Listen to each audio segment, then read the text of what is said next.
Oguaa wo Asafo kuesuan kotokrobe suan. Na Asafo kuesuani ono ye bentir, anafo, Ntsin, nkum, brofomba, akrampa, amanfo, ibusia,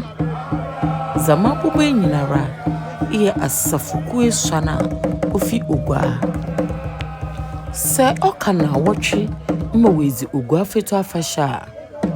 Asafo kuesuane won mu biara ko hunija. Tideza erbo hwin. Otsena ho wosipe woto asafonyum ya nyankomaze gwensa zidwuma pii. Ne nyina nye de wakaka hona abosom wakaka hon ho de Oguaa fetu afasha ne mbere naso. De mabri na hona wache wan Asafo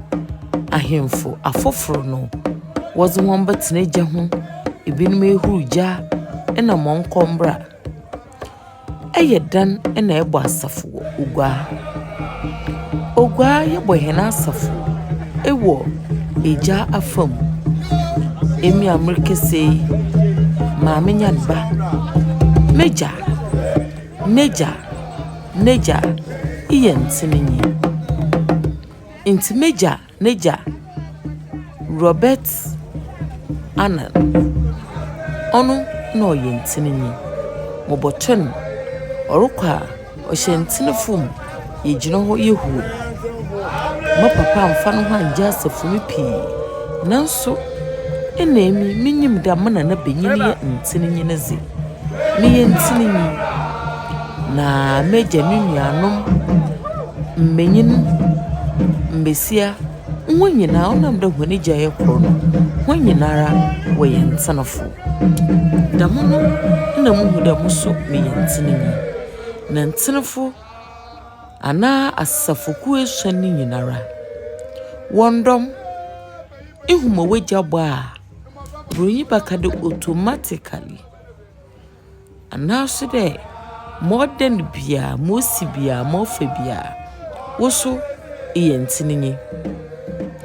ihunda worokwara ihunda wagya bara wagya nunua bara obiara nka nkyerɛw ehwara na woso ewo inja woze nkobo bi neze chide akasa bi abam anade dwuma bi Asafo bi ezi wanso wonwa nanso wosen echir motern na etafer timaka chwo de mo wonwa nka wa Asafo mu emi menyim da me ye Ntsin nye de bia na worokwa amukobi munhu da wogina ho a mekafrem na emom munsore mfifie insha matter da morokwa Ntsin akobo Asafo na emom menyim da Ntsin Asafo rokwa maka ho dami na wosi woku eja zizi Oguaa fetu afashe muhu osaberma ne chiame Christian a oye manana nkansoa ne nua ne ba nti manana ana mowofa ono na ogina gya ho ozene nsa eso bibi mi muhu eje hupa muhu enuanum bebre minyim de ho nso woye Ntsinafo na wehia na woruku eje nyina ka Oguaa fetu afashe ne nhihye no ho de Asafo biara boku eja ekor ebien ibasa ansana wezi afashe ana wezi afashe wia weku eja otwa to kra eza atwedo na woruku eja wosi kyenodo to Asafonyum ya nyankomaze zidwuma pii zikaka hehu nzama na nkanka no esogye funyi ho police funyi ho fire funyi ho teacher funyi ho no dwuma na Asafo mba wozi wozi hon ye kwasafo dwuma wozi hon ye asudarfo obi tonsuma wokeyin obi ye wahaban mefuma wokeyin zaabo achen wakajen ena wozi dwuma ahurupi nansaso no sedemu sunsum yi wufi henuma na ya hwera zekase inta Asafo Yankando oya busumzibi. Nemum oya kwana ye fado ye chire ya nichu na ye chire ya nasi. Obi bakade Asafo yara na brunyi ofa da mukwani odetitu henemu. Usande yereka gwa ye yakor na obanda na afe yewa Asafo ayedomini. Onu echiri no yebesingwa na yakanwa asamuso. Na inde hona wehia wa ha iya Asafo No3. Ntsin Asafo company. Asafo mroba nwarenyi. Asafo a wonyima Asafo nyum to pa na wotumi kirem mo yenyije tumi kirem mo yede oyefew onenye Ntsin Asafo No3 company. Meja na Asafo a meja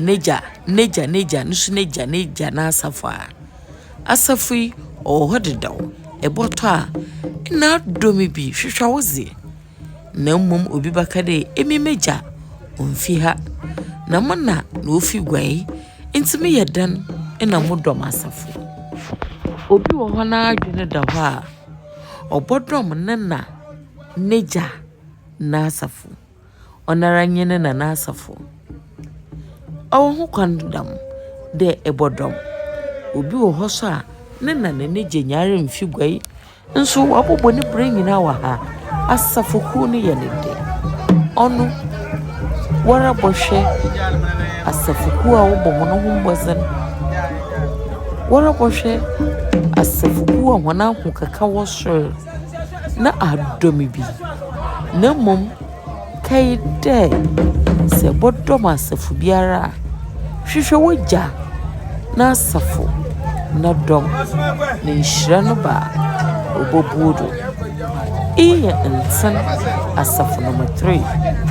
mara ma Asafo nti hwebi kwana wo fado oku ogunija ozizi Oguaa fetu afahye minya kaminya dagir kutweje hu bihie amase shirebi wo ma muso munsa akamuzi